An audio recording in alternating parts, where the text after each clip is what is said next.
I'm J.J. Bittenbinder, and I'm a policeman. On this show, we're going to talk about one of the toughest predators to stop, the serial killer. Serial killers are the great white sharks of the criminal world. There aren't very many of them, and they don't strike very often. But when they do, it's cold and vicious.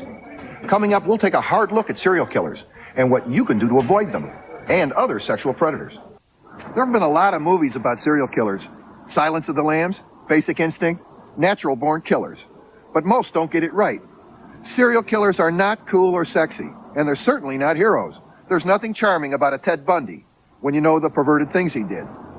On this edition of Tough Target, we'll look at a recent serial killer, Ken Tollerton of Akron, Ohio. Like Bundy, Tollerton was intelligent and outgoing, president of his high school ski club, president of Junior Achievement, and a member of the Camera Club. Most of his classmates thought he'd become a professional photographer. But Ken Tollerton had a darker side.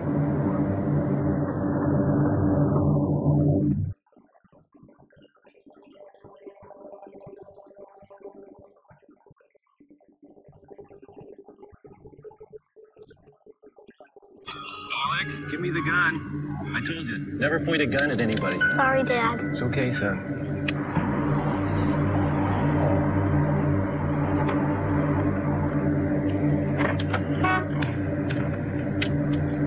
I'm gonna be back in a minute, okay?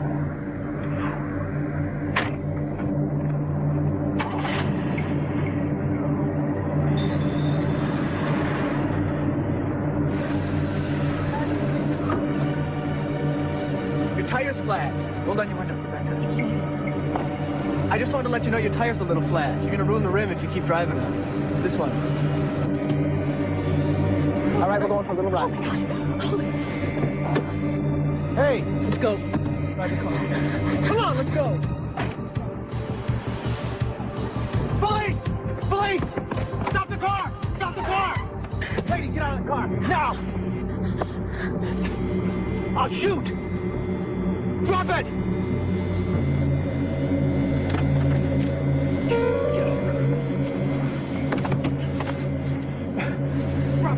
As far as I know, I'm the only one that has survived an attack by Ken Tollerton.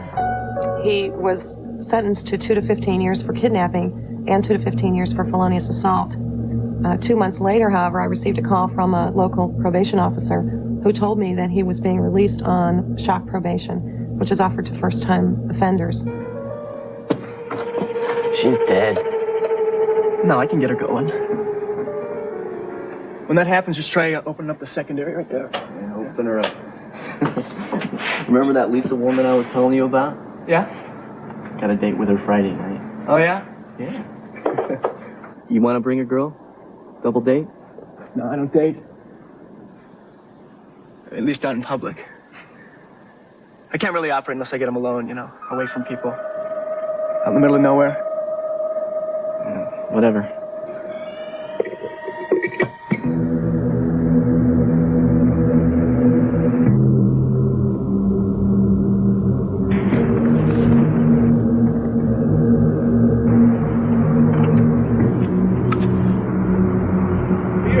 Oh, me? Yeah, you. What the hell are you doing over there? Just out walking. At 1:30 in the morning? I couldn't sleep. It's time to go to bed. Night.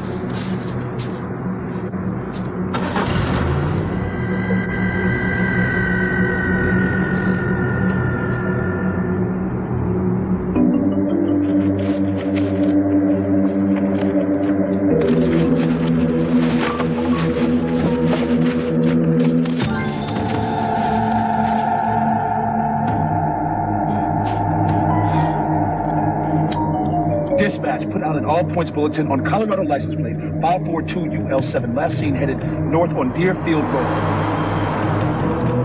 Ken Tollerton received a sentence of 10 years for the murder of Donna Waugh and served less than 4. She had been stabbed and strangled and raped. When Tollerton was released in 1991, he began to stalk women at bus stops. He would hang around these bus stops and observe day after day which women got on, which women got off.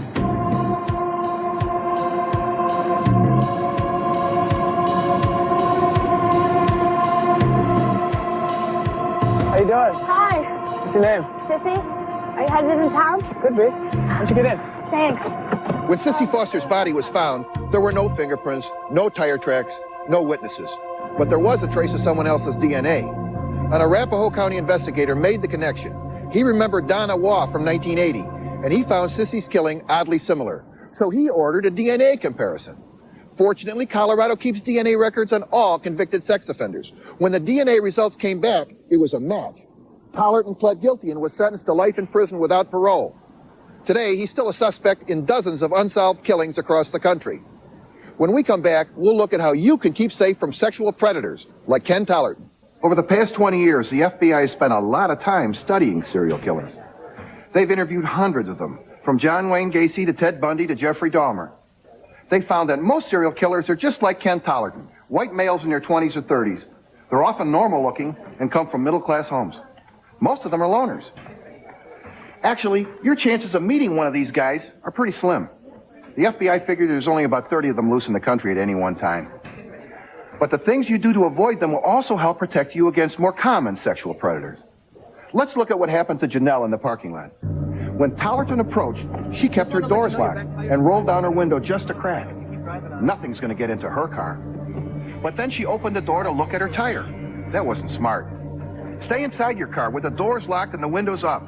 Even if he says there's something wrong, stay inside. But what if this guy has a gun? What should she do? Hit the accelerator. Chances are he won't shoot. And even if he does, he's got a lousy angle. Finally, let's look at Sissy Foster, a sweet, fun-loving kid. If you're a parent, make sure you know exactly where your kids are going and how they're going to get there. Sissy's friends say she used to accept rides from strangers and even hitchhike. Never hitchhike. One survey found that 25% of all women who hitchhike are raped. That's 1 in 4. Nobody knows how many are killed. If you've been watching Tough Target, you've heard me say this before, but it's extremely important. You cannot get into the car. Ken Tollerton kept rope and a butcher's knife under the seat, just in case he met someone interesting. No matter what, you cannot get into the car. Sissy and Donna did. It was the last trip of their lives.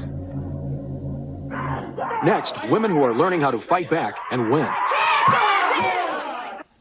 If you're ever in a dangerous situation, your best option is to flee. Get your knees in the breeze and get out of there. But what if you can't flee? Can you fight someone bigger and stronger? Dawn Callan says you can. She teaches a workshop on self-defense. The workshop is designed to teach people how to take care of themselves, protect themselves physically against a violent attack, and also to identify the areas in their life where they feel disempowered, where they feel helpless, and take their power back. At the end of the 2 days, we expect our students to absolutely know that they can handle themselves against a violent attack. And they know that they can because they have, because integrated into their program is a very realistic combat situation where they get to stand up to their worst fears and to an attacker and win for themselves. We wanted to see how it works. So we sent our roughest, toughest producer. Meet Lori Hefter. Lori, what got you interested in this program? Well, you know, working on the show as a producer, I come in contact all the time with people who are victims of crime. And I realized, you know, it can happen to anyone, and I need to be more prepared. Let's take a look. There were about a dozen of us, men, women, all different ages. Up, over the shoulder. We spent a lot of time learning how to use our hands, our elbows, and our legs to defend ourselves. Ready, strike. But the big deal was actually testing ourselves in combat. When do we go into combat? When you feel threat. When you have no other choice.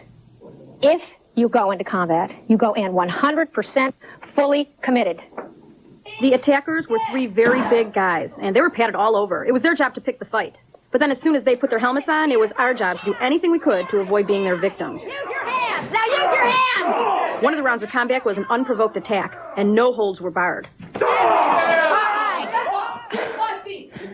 It's like it's real. So you know what? It's all I can say is it's that weight, that strength, that power on top of your body. It's scary. There it goes down. You gotta take him down. You gotta take him down. Now get palm strike. Palm strike. Listen, palm strike. You're flailing. It won't work. Through each of the rounds, Dawn and the other teachers were ready to tell us what we were doing right and what we were doing wrong. You gotta come straight up center. Knees. Get your knees. That's it. That's it. That's grab that right up. There it is. There it is. There. All right. One more. Okay. Good. Nice work. She's saying no, but she really means yes. Each one of us comes in knowing how to take care of ourselves, that it's hardwired into our system and it's simply put to sleep. Once it's reawakened, you don't lose it again. That was so intense. Much more than I ever imagined it would be. And real good training. First, use prevention. Make yourself a tough target. Second, flee. Get out of there. Third, use pepper spray and then flee. But if you have to fight, fight's a win. Each year, police dogs save lives. Here's a canine team in Seattle that was one victim's last hope. I was driving in my police car on my way to work with Donner in the back, and I heard a radio call of 4 men attacking a woman. When Kenton and Donner got to the scene, only one attacker was still on the loose. Stay. Donner immediately got on a good, strong scent. Seek him out. Attaboy. Attaboy, seek him out. I saw the figure of a man crashing, making noises as he went through the brush. Attaboy. Find him, bud. Seek him out. And right in front of us, a woman sitting on the ground. She appeared to have blood on her. She was just kind of in stupor. Police! Police dog! Told him I was a police officer, that I had a police dog, and I got no response. So I sent Donner after that guy. We got about 15 or 20 yards into the brush, and I could see that Donner had the suspect cornered there in the brush. He immediately gave up, and he was handcuffed by the other officer. We noticed he had a butcher knife protruding out of his back pocket. Donner is invaluable in this kind of a situation. He can use his nose, locate a suspect in the brush where we might not be able to find him at all, or if we did, it would be at much greater risk to ourselves. We salute our crime fighters of the week, Ken Carpenter and Donner. For parents, the most terrifying criminals are child molesters who hang out by schools. This week's Tough Target Award winner is a junior high teacher from Wheeling, Illinois. He spotted something suspicious, and he took action. On Tuesday, I was made aware of an incident where a guy tried to get 2 girls in a car. On Wednesday morning, when I went out for bus duty, 8:10, 4 girls ran up to me and told me that the same event occurred. Hey, girls! Can you give me some directions to Wolf Road? Why don't you come in the car and show me where it is? No. Hey, you're pretty. No, come on, you guys. What? There's a guy, he's trying to get us out. Where, over there? Yeah. They identified the car instantly. They said, that's the individual. Beth, call the police, please. Beth, call the police. Guys, go inside. He left the property, and in a few minutes, he returned, coming in the wrong way, going by 3 buses that were unloading. I stopped him under the pretense that he was driving the wrong way. Whoa, stop, please. Whoa, we need to talk. Do you realize you came in the wrong way? I was looking for my son. No, you need to stay here right now. I promise I won't do it again. I've never come back again. I promise I won't do it again. Stay in the car, please. The only thing in my mind was that I can't let him get away. It was very brave of Mr. Kletecki to do what he did, because he could have got hurt doing what he did, but I'm glad he did that, because now I feel much safer. I feel very good when kids come up to me and call me their hero and ask for my autograph and pat me on the back, but they also need to be patted on the back because they did what was right also. This week's Tough Target Award winner, Greg Kletecki. Before you visit someone, it's always a good idea to phone first. At least, that's what these 2 burglars thought. They played it safe before breaking into a house in Connecticut. They called ahead to see if anyone was home. But all they got was the answering machine. Still, just to make sure there wasn't someone listening, they talked to the machine and tried to get them to pick up.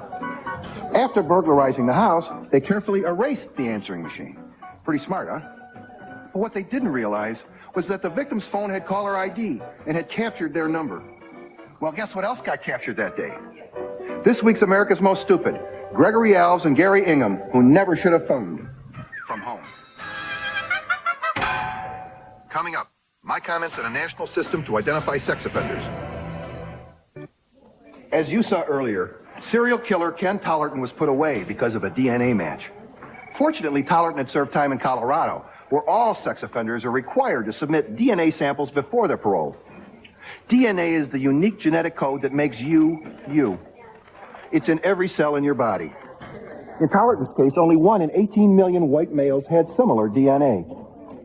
Since 1991, the FBI has been building a national DNA database on violent criminals. But only half the states are involved. If your state doesn't keep DNA records, write to your state legislator and urge your senator and congressman to pass the National DNA Identification Act. Some people say that mandatory DNA testing is a violation of criminals' rights. Well, I think that's BS. We already keep fingerprints on them, and a tiny little needle is hardly an invasion of privacy. We've got to have a national DNA database, and we need it now. It's the key to identifying serial killers and other sex offenders. and putting them away for life.